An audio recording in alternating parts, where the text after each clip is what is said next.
The economic destruction to a business is voluntary churn of employees.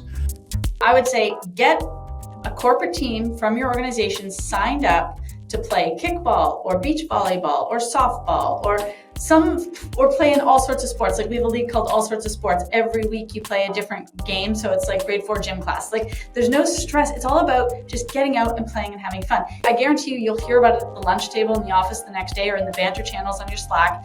People will be laughing about the score and that missed football catch and whatever. Like it's powerful, powerful stuff.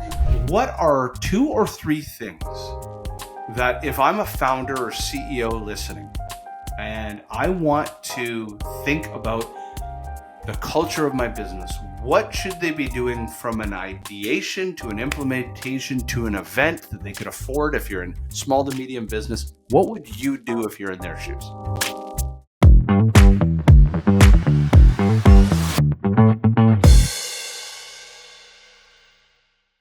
Welcome to Outsource to Profits. I have a fantastic guest on a topic you probably haven't seen or heard on a podcast in a while. Kristi, do you mind introducing who you are, what you do, and how you serve the world? Absolutely. My name is Kristi Herold. I am the founder and CEO of Jam. At Jam, we connect people through play and we help companies profit through play. And what I mean by that is we run one of the world's largest adult recreational sports league. We run in about 25 different cities, social sports for adults in Canada and the US. And we have our Jam corporate side where we're connecting company teams through play, doing team building events like amazing races, scavenger hunts, field days, virtual events, as well as in-person events all over the world. And so we're helping these companies play with their teammates and get to know them as friends, foster friendships, build community, helping with engagement, retention, productivity, happier, healthier employees make for a happier, healthier bottom line of business. And then we also do corporate sports leagues, private sports leagues, and we help corporate teams just get, do like lawyers leagues, ad leagues, that kind of thing. If they want to challenge some of their colleagues in their industry, we can do industry specific leagues, that kind of thing. So we are all about play.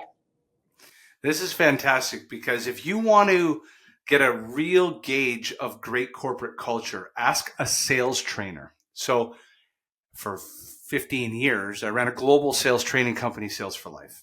That meant that I spoke at about 40 sales kickoffs a year, hundreds and hundreds of corporate cultures I have seen. Yeah. Good, bad, and ugly. And I'll tell a real quick story.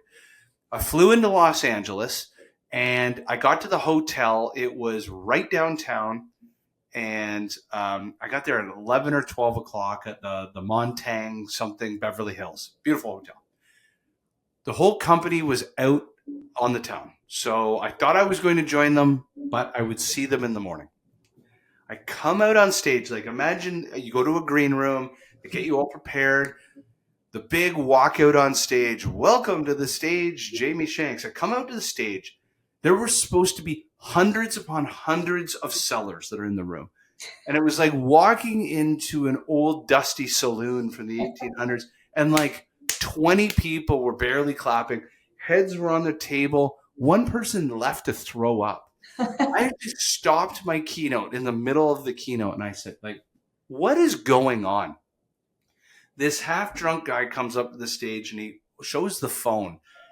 3 a.m, they were out at a cowboy bar, and there's the CEO riding a mechanical bull. They're having a mechanical bull competition. And anyways, while that engagement didn't go well for me, what I learned through that customer eventually went public and an incredible success story because they created a culture where actually they did a lot of these integrated sporting events.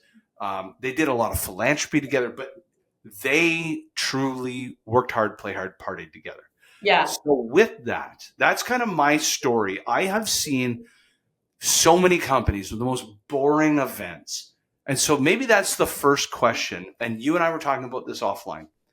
Events, many times in great successful companies, they might have event marketers. Like their entire job is thinking about the best practices of events.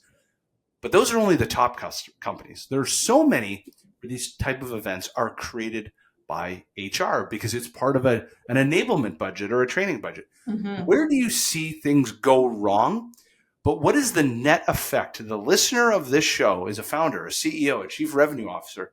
What is the downstream effect when you throw crappy events?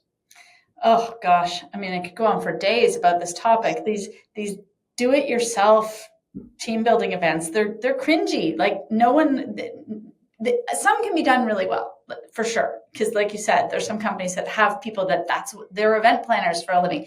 But smaller businesses, medium-sized businesses don't have that role. But many of these organizations do have HR or they have a culture committee, and they tend to dump, hey, we should do a team building event this season or this quarter.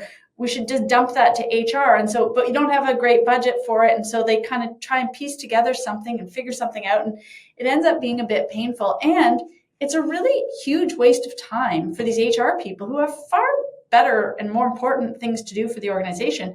So this is why we always tell people, don't try and do it yourself when it comes to team building. This is what companies like Jam do for a living. Like this is what we do. And so we've got tried and true, really fun, playful events. We have a laughter guarantee with our organization. So if you book us for a corporate event and you guys aren't laughing and having fun, you get your money back. Like there's no risk here. So, that's what, and so get a professional who knows what they're doing to put up, whether it's a virtual Survey Says, which is like a Family Feud, or in-person Amazing Race that we run, downtown in the city that you're based in. A field day, which is like the mini play days. You've got your tug of wars and all these little games going on outside, or we come to people's offices and do an office Olympics for them. We like right in their site, depending on the size of the budget they have. We can accommodate a huge range of organizations. Not everyone has six-figure budgets. It doesn't have to be actually that expensive to put on a great event that long-term has such huge return on investment, because your teammates have gotten to know each other as friends. Like Sue from accounting gets to know Steve from marketing. They never would have crossed paths otherwise, except they got put on the same team for this fun event. Or they're playing in an adult rec soccer league together every Tuesday night because they both love soccer, but they've never crossed paths together inside the organization. It pays off hugely in terms of building camaraderie, recruiting, and getting more people to join the team down the road, because these are happy people that your company has been making sure investing a little bit in their happiness, and getting professionals to take care of it. So it's a really great service that is being provided, and it just pays off across so many levels. I wrote a book all about the topic, about how play improves workplace culture. And in fact, I'm on a mission to change the word workplace. I believe should be spelled WORKPLAY. We need a Y in there. So there's a little bit of work, a little bit of play in our workplace culture. Would really make for far happier employees and far more profitable organizations. Yeah, and I think that if I'm backing up and I'm thinking about being an investor stakeholder in a business and what drives a business, my first thought, so there's obviously sellers connecting with accounting and finance, so it greases the wheels of deal flow and so forth. But the real value, the economic destruction to a business, is voluntary churn of employees. Yeah. So I don't, only more mature companies sometimes really realize that the net effect of an employee's nascent knowledge skyrocketing exponentially in month 15, then month 22, and then month 36. Yeah. And the cost of replacing a teammate is not only the hard cost of recruitment, but the lack of productivity. And if you do the weight put on everyone else who has to carry the weight when someone leaves, right? Like that creates burnout and stress amongst the rest of the team. Like there's a whole chapter on this in my book, in fact, and I talk about, as an example, at our company, we had three people leave during the pandemic. And when I wrote the book, two of them had come back because they left for bigger career opportunity, more money. They came back for people and culture. And after I wrote the book, a third one came back. Like we've had three people in the last 7 years leave and come back. And people the retention is so huge at our organization because people feel like they're working with friends. You know why? Because we have fun together all the time. We are doing That's the important piece. So as a guy who recruits, my company is recruiting endlessly. We have 3 full-time recruiters recruiting all day long. Mm-hmm. And what I can tell you is what we're losing candidates to is to the status quo, is to them staying in their own current employment situation. Yeah. And we hear it in interviews all the time. I'm not a huge fan of what I'm doing right now. They're not giving me the autonomy to work on this, or they don't give me the budget. But then why aren't you leaving? Well, I've formulated these friendships and relationships that are so strong, I don't really want to leave that. Yeah. And I think that's a huge missing piece sometimes in organizations. I want to be able to ask you a really important question. Usually we have fairly short podcasts and it's very actionable. What are 2 or 3 things that if I'm a founder or CEO listening, and I want to think about the culture of my business, what should they be doing from an ideation to an implementation to an event that they could afford if you're in small to medium business? What would you do if you're in their shoes? So everybody should have, there are lots of ways to play. It doesn't just need to be sports, but sports is one example. And there are adult rec sports leagues in every city across North America. So I would say get a corporate team from your organization signed up to play kickball or beach volleyball or softball or play in all sorts of sports. Like we have a league called All Sorts of Sports. Every week you play a different game. So it's like grade 4 gym class. Like there's no stress. It's all about just getting out and playing and having fun. And depending on the size, have multiple teams playing in your local adult rec sports league. Get company jerseys made that have your logo on the front, so you're getting free branding out there, and people are seeing your employees having a great time being healthy and active and social with each other. I guarantee you'll hear about it at the lunch table in the office the next day or in the banter channels on your Slack.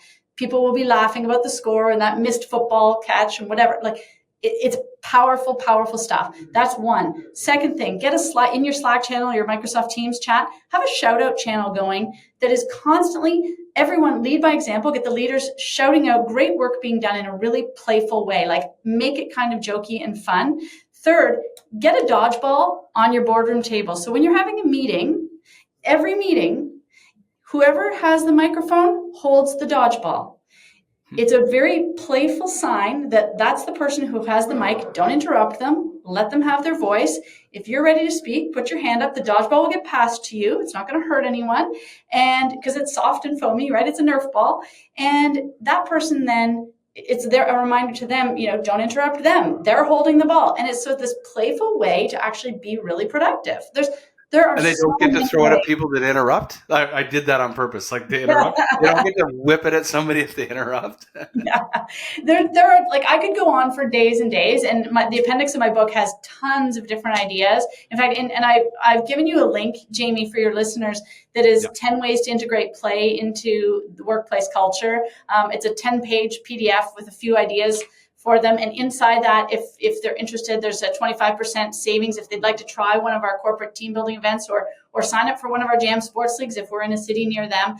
There's savings for them to do so and to try some of this stuff out. But the book is filled with ideas in the appendix that has, like, I could just go on and on and on. We have a house system at Jam. So we have 50 full-time employees, but we have 4 houses, kind of like Harry Potter. So when you are onboarded, first of all, you show up your first day of work and there's a high five tunnel waiting to cheer you in. And everyone's wearing their veterans jerseys or their rookie hoodie if they haven't hit their 1-year mark with us yet when you get your veteran jersey. You walk into the boardroom, everyone's standing there and people are up on the screen calling in from home. We do a short Q&A to get to know you quickly. And then you're drafted to your house. And the house that you're on is who you participate with for all these social challenges and community challenges. This costs us nothing, but it's fun and playful and it's creating camaraderie inside our office. I mean, we just do so many different kinds of things like that to keep work playful and fun. That's amazing. Sorry, how many teammates do you have I love that model. We have 50 full-time and about 500 part-time. I love that idea. Like you forming teams so I just got back from a ski trip where there was 48 CEOs. Well, there's 4 snow cats, 12. And you get drafted into a snow cat. And I'm now in year 5 of cat number 2. And in Were you fact, at my now Baldface? business partner in Get Leverage is I met on that Ket trip. This My wasn't at newest, Baldface, were you? I was just at Baldface, yeah. I've been on that trip with Dan Martell. Yeah, well, exactly. So I came back. I was on the red eye last night. Yeah, exactly. So that trip, that same sort of thing. You formulate a club within your cat, and you become friends with your cat. And I love this idea. Yeah. So in the show notes to this podcast, I'll include that free PDF. How do people get a hold of you? I'm on LinkedIn, Kristi Herold, on LinkedIn, and that's probably the best way. Or Kristi@jamgroup.com if they're looking for if I can help people integrate play into their workplace in any way. Love to try and do so and help people improve their workplace culture. This is incredible. Thank you so much for being on the show, Outsource to Profits. This is great. Thanks for having me. Thank you.